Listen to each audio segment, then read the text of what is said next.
Stephen Carroll just sounds like Stephen Carroll, really, and he's starting in Australia today, aren't you? Unique, yes. audio-visually. That can be bad as well as good, Stephen, but anyway. Facebook has reached a deal with the government to stop blocking news content. That's right, the social media giant will start allowing Australian news to be shared on its platform again in the coming days. That's after agreeing changes to the government's plan to regulate social media. Canberra agreed to 4 concessions in its bill, which was designed to force tech giants to pay media organisations for news. They include adding a mediation period of 2 months in situations where tech giants can't reach a deal with publishers. The week-long standoff over the code has led to Facebook blocking news content to users in Australia. In a statement, Facebook's Campbell Brown said the agreement will allow the company to support the publishers they choose and that they won't be automatically subject to forced negotiation with publishers. Australia's finance minister says the dispute was a proxy battle for the world on this issue of funding for news. Absolutely critically, the code maintains its key measures. Namely, it's a mandatory code, a world-leading code. Secondly, it's based on two-way value exchange. And third, it involves a final offer arbitration mechanism.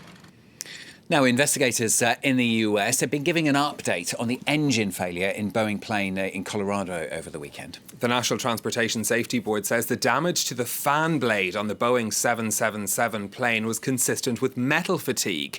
The Pratt & Whitney engine failed just 4 minutes into the flight from Denver on Saturday. The plane landed safely, but Boeing has grounded dozens of 777s that use the same engine. Air accident investigators now say the motor will be examined more carefully by its manufacturer.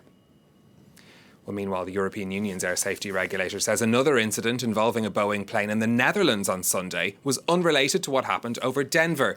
A 747 freight plane, also with a Pratt & Whitney engine, had dropped parts over the town of Meersen shortly after taking off from Maastricht Airport.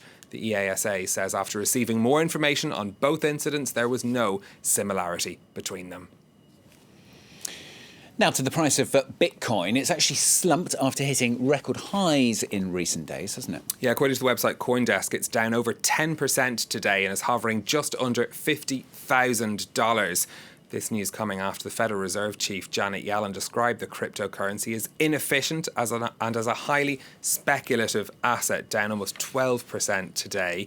European shares, meanwhile, starting the day generally up. Travel companies among the biggest gainers after that announcement by the UK government of its plan to lift lockdown. EasyJet, the airline, its shares up 9% at the start of trading in Europe. In Asia earlier, shares edging higher on many of the main markets, just Shanghai and the Kospi and Seoul dipping into the red. And last but not least from Stephen, we're going to go to Brazil next. Shares in the oil giant Petrobras, they've slumped. This is after President Bolsonaro moved to replace its CEO there. That's right, Petrobras shares down by more than a fifth on Monday, wiping more than 10 billion euros off the company's value. Investors took fright after President Bolsonaro announced he would replace the current CEO with a retired army general who has no experience in the oil sector. Yinka Oyatade reports. It's a boardroom reshuffle that has triggered a shockwave on the markets. President Jair Bolsonaro is set to replace current Petrobras CEO with Army General and longtime ally Joaquim Silva y Luna. The announcement sent the company's share price tumbling, as investors fear the move could mean the government intervening more in the business world. Então tem impacto na economia muito grande quando há uma ingerência e o mercado se desarruma, né? Então ele precisa compreender melhor isso e precisa ter pouco mais de sensibilidade de como é a dinâmica da economia. The oil giant has seen billions of euros wiped from its market value since the announcement. Petrobras' current CEO, Roberto Castello Branco, had set oil prices in line with market rates. While it attracted international investors, the policy was condemned by populist President Bolsonaro, and he's not alone. The oil giant had announced last week that it would raise petrol and diesel prices. In response, Brazil's lorry drivers have threatened to go on strike. Com certeza, vai ter que ter a briga aí do presidente aí da República aí para ver se consegue abaixar o valor dos combustíveis aí que tá absurdo. Bolsonaro has warned that he will be taking action in other industries. Next in line, the state electricity company, where the president has also pledged to intervene.